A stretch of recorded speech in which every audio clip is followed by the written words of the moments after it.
rasa sedina kaya setahun.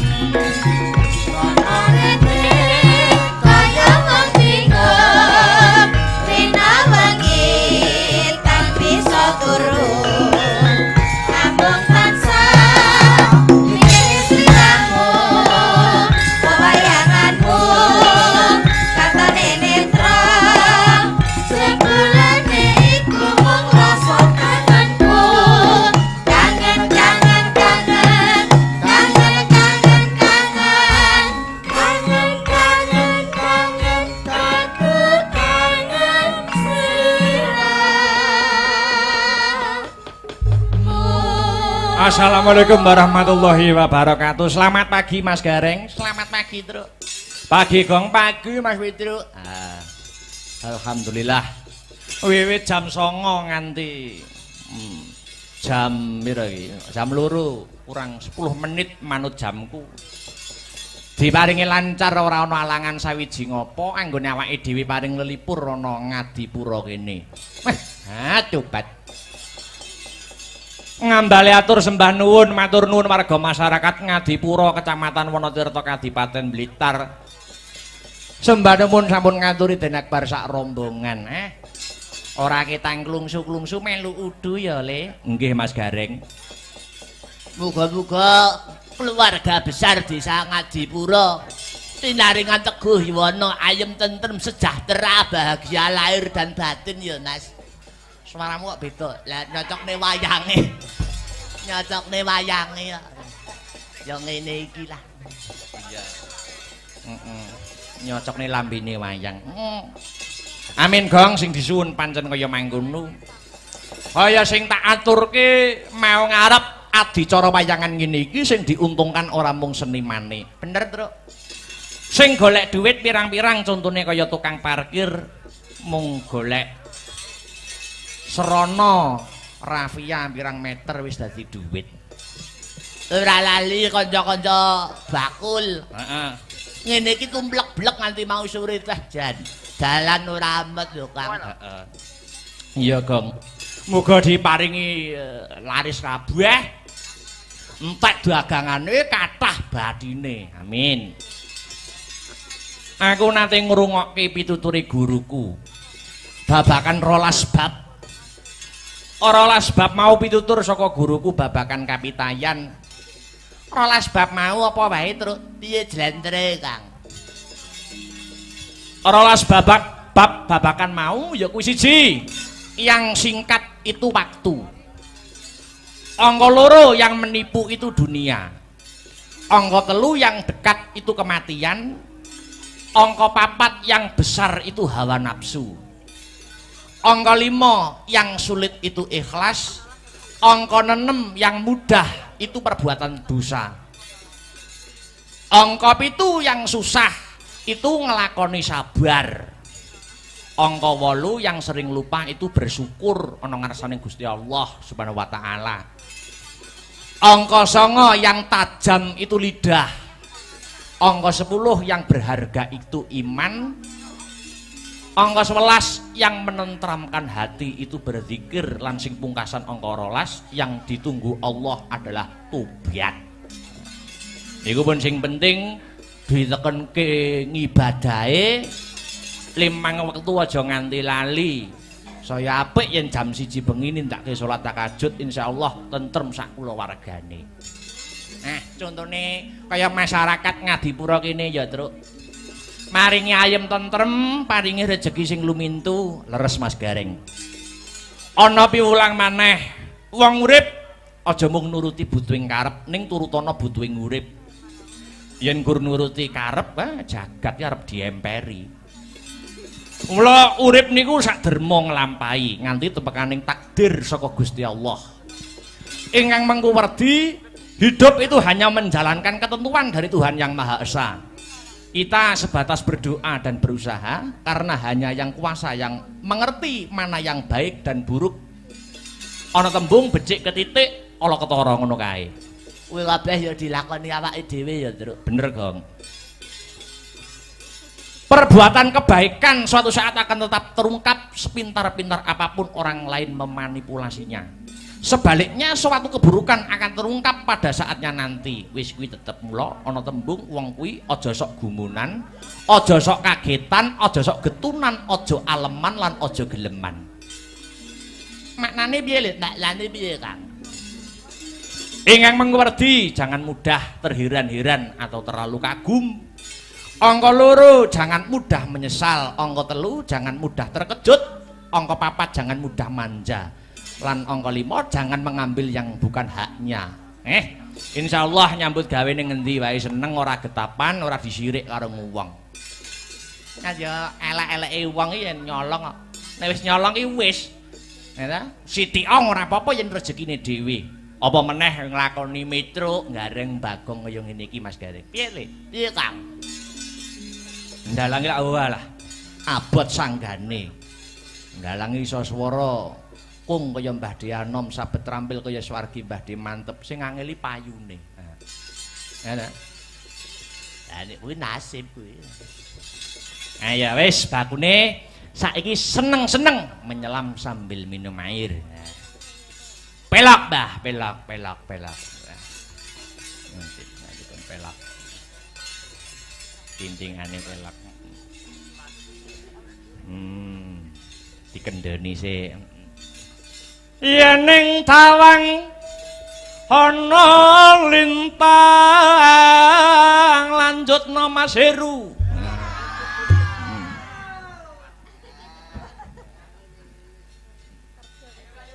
Cahayu aku nganteni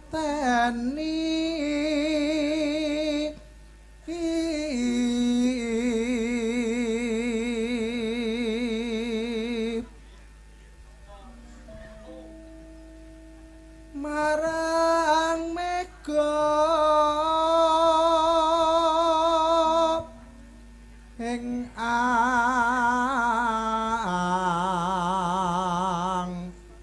kosop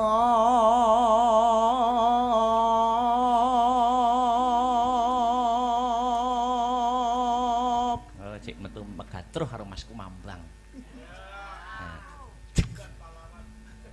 Ya. sun takon war tane reki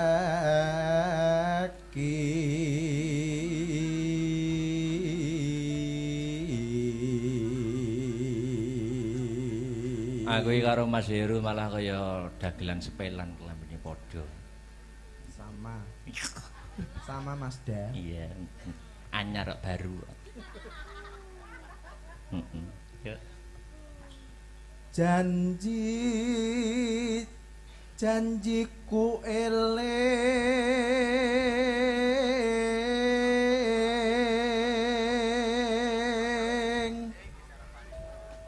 sumadut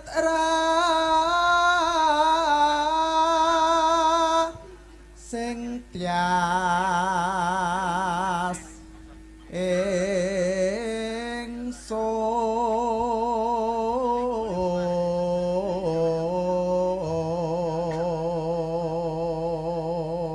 Tanggal 20 ke Mas Tiar kon pencak ning dhuwur panggung. Wah, deplok cengelmu wae. Malah karo-karuan dari arep golek silihan kaos. Walah. Yo. Nimas ingsun prasapa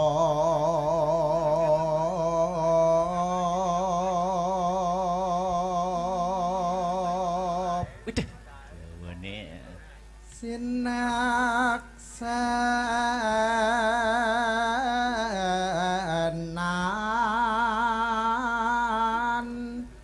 bumi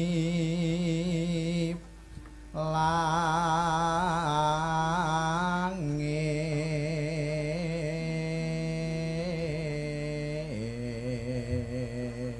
Aslah beratai kreatif orang ngrusak dalang sinden penabuh. Sapa ae sak peniti, sopir bis. Iki ya kreatif. Lah kreatif ya. Nganjuk Blitar lewat bareng. Nalare ndi? Ya, ora sisan liwat Trenggalek, sisan Kamasya ngono. Nek diomongi ngeyel nesu modele. Nek dimut bathuke nana. Yo. Tangis ing tias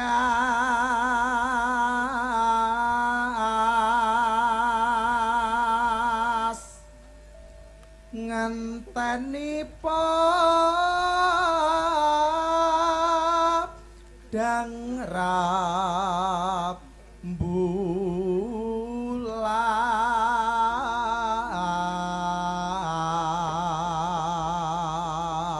Blas. Suarane Mas Heru tetep ungkul. Ora entek babar blas. Aku ya tau diomongi karo dosenku. Kowe nek bar kowe nek pengen suaramu ora gerok, kowe banyu sumur ka ada ana botol. Kayak gendreng, nek wis ngembun ombenen. Nyatane ya ora tau gerak nek ora pinuju flu ngono kae. Iya. Sri. Aku ngerti ya, suara entek itu jenenge Sri. Mangsa aku anggere ana terop ngadeg kok enek Srine. Pak Catur ana Sri, Pak Sleng ana Sri, Pak Kelilur ana Sri.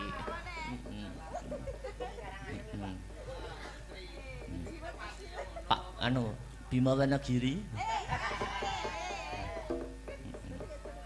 Tapi kita masih bisa sesandingan kan. Masa aku cah pedalangan. Ya. Yen nawang langgam. Ya. Karo ngadeg ya alon-alon. Oh iya. Meluruskan Urat-urat saraf ngono lho, Sri. Nggih. Ya. Mboten buka rebab mawon. Waduh, Lah berat dibawani ini. ya bukane buka celuk. Waduh. Jadi sing ngenong iki tak sipani wis usul suwe. Bagongmu gantine sing biasa solonan ngene iki wae. Iki tak nuruti tak sipan. Iya. Iya. Duh, Jan. Ayo. Yuk.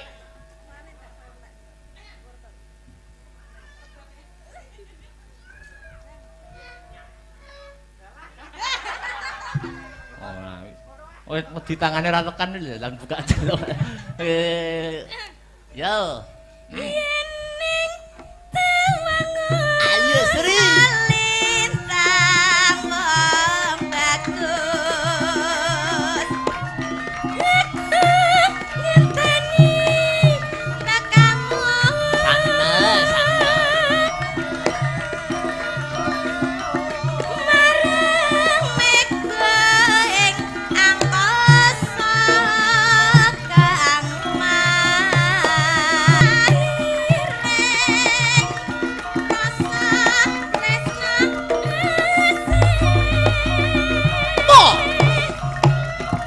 Ya. Duh. Dua kali Mas Arya.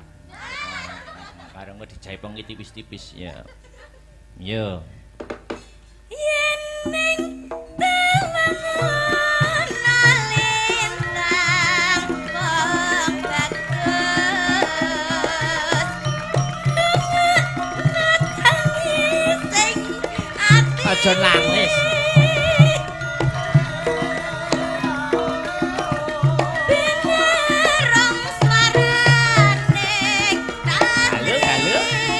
Kang Mas tresnaku sundul miyati.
tanggal 20 kok Mas Tiar kon pencak ning dhuwur panggung. Wah, deplok cengelmu wae. Malah karo-karuan. Dari arep golek silihan kaos. Walah. Yo. Nimas ingsun prasapa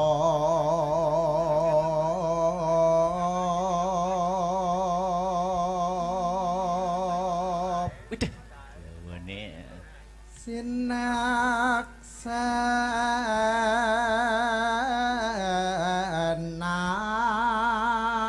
sinaksanan bumi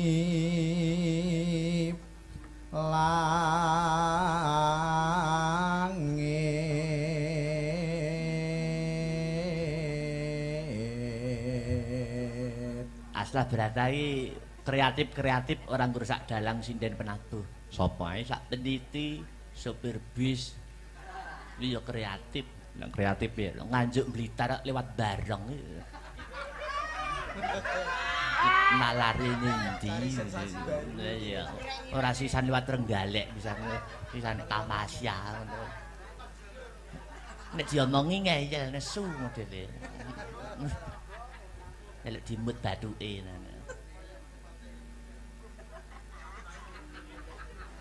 Yo. tangis ing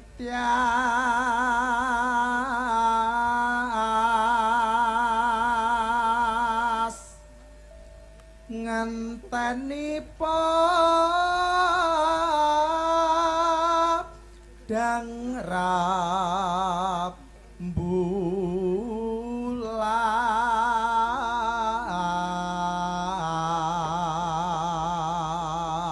Was. Suarane Mas Heru wungkul. Ora entek babar blas.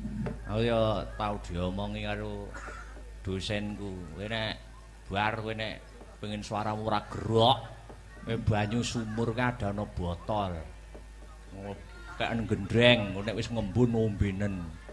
Nyatane ya ora tau gerak nek ora pinuju flu ngono kae. Iya. Sri. Aku ngerti ya, suara entek itu jenenge Sri. Mangsaku anggere ana terop ngadeg kok enek Srine. Pak Catur ana Sri, Pak Sleng ana Sri, Pak Kelilur ana Sri.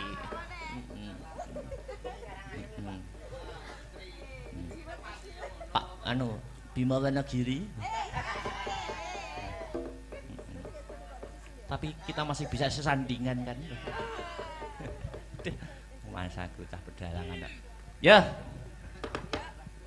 Yen nawang langgam. Ya. Karo ngadeg ya alon-alon. Oh iya. Meluruskan urat-urat saraf ngono lho, Sri. Nggih. Ya. Mboten buka rebab mawon. Waduh, Lah berat dibawani ini. ya bukane buka celuk. Waduh. Jadi sing ngenong iki tak sipani wis usul suwe. Bagongmu ganjene sing biasa solonan ngene iki wae. Iki tak turuti tak sipan. Iya. Iya. Duh, Jan. Ayo. Yuk.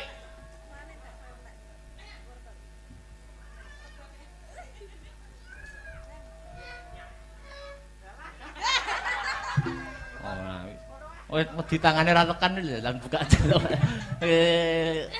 Yo. Yening tawangun. Ayo Sri. Lintang bagus. Ngenteni kakangmu. Sakno. Marang mega ing angkasa kang mas.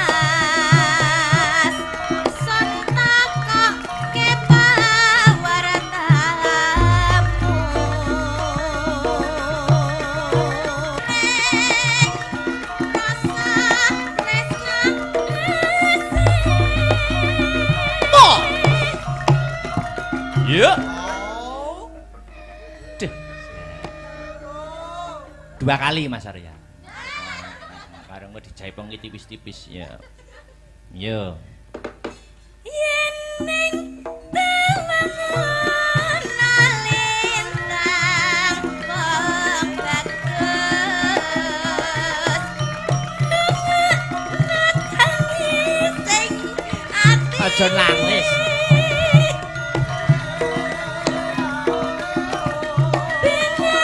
Rong swarane Halo, halo.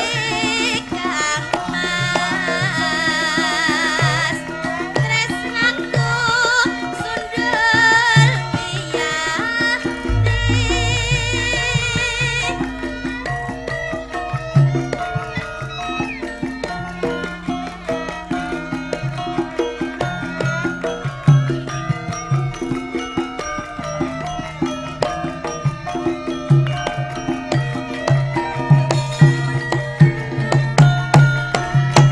Ih.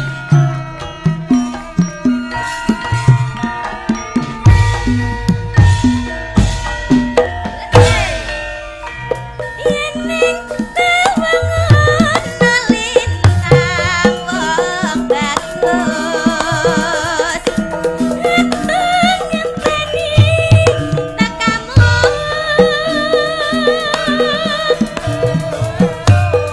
marang mega ing angkasa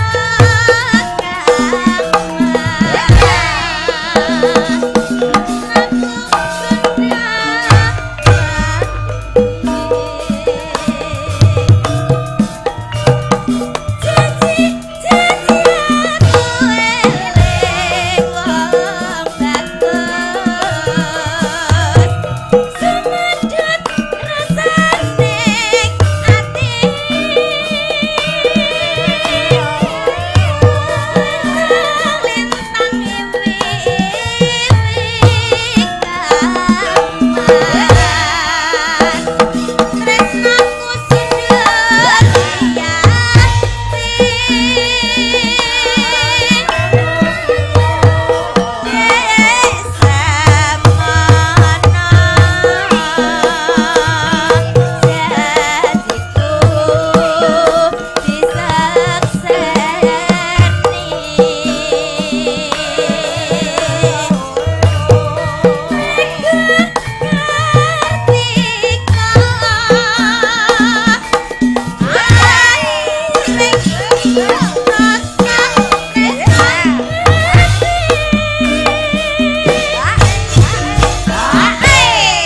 Yo, dintekke.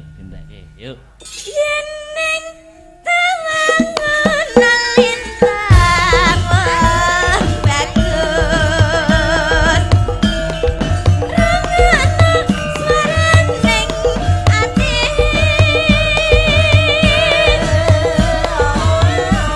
dengerang paraning ratri Kang Mas ngenteni bulan dari Weh. matur nuwun. Iya.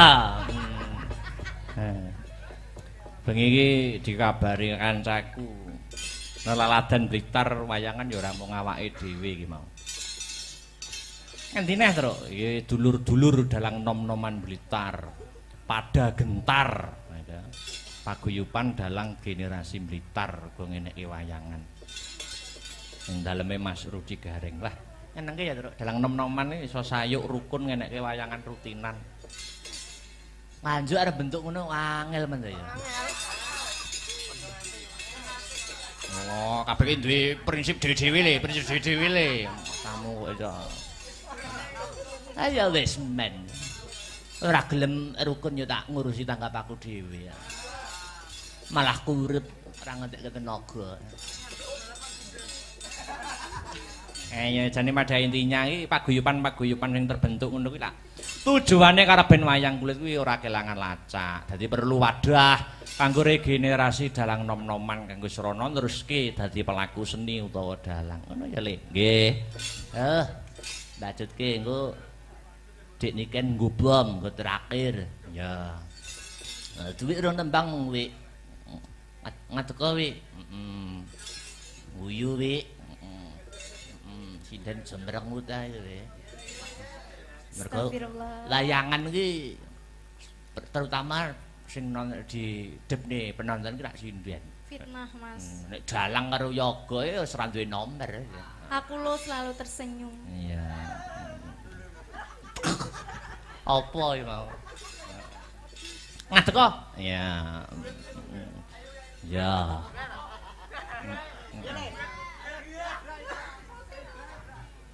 Iki gak diapa-apa nih to. Rasa ya ini.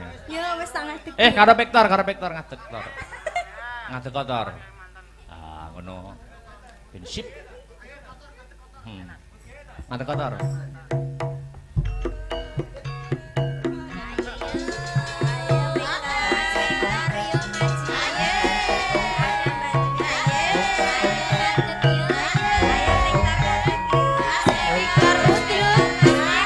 Jan, kaya Casper. Wayang timplong. Wis, Duwe ta apa sing musik ngono apa? manut Mbak Dwi. Manut apa hakike azan. Sing duwe. Manut, Mbak. Sing lawas-lawas ora apa-apa, sing lawas-lawas. Siksa kubur kowe. Sakubur. Sakit rindu, Mas. Waduh. Gila. Loro tenan iki suwe Ayo rapet. tar. Ayo tar. Sesasi rapet tuh iso tambah lemu ngono anjing. Iya, karena aku sekarang tuh ayem gitu. Iya. Sebabe. Ya, sebabe ketut kerusan. Layak. Apa kuwi? Apa kuwi? Kerusan. Untirane nak menak kerusane. Wah, semangat bener. Ndak roh ndak paham. Sakit rindu. Ayo. Ayo Tris, nyambut gawe Tris. Ayo Mas Tris. Menteng ae iki. Ayo. Sabar to, Gong, iki Mas aku.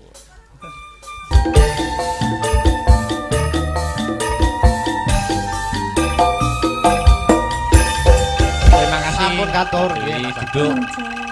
Victor aja nunggu sik iki lho, ana sing WA aku iki lho. Piye, Mas? Assalamualaikum. Waalaikumsalam. Sugeng enjing menawi kepareng badhe nyuwun telagon Heeh. kadung tresna utawi ninggal katresnan. Nggih. Menawi kepareng Victor ken beksa Mas. Wah,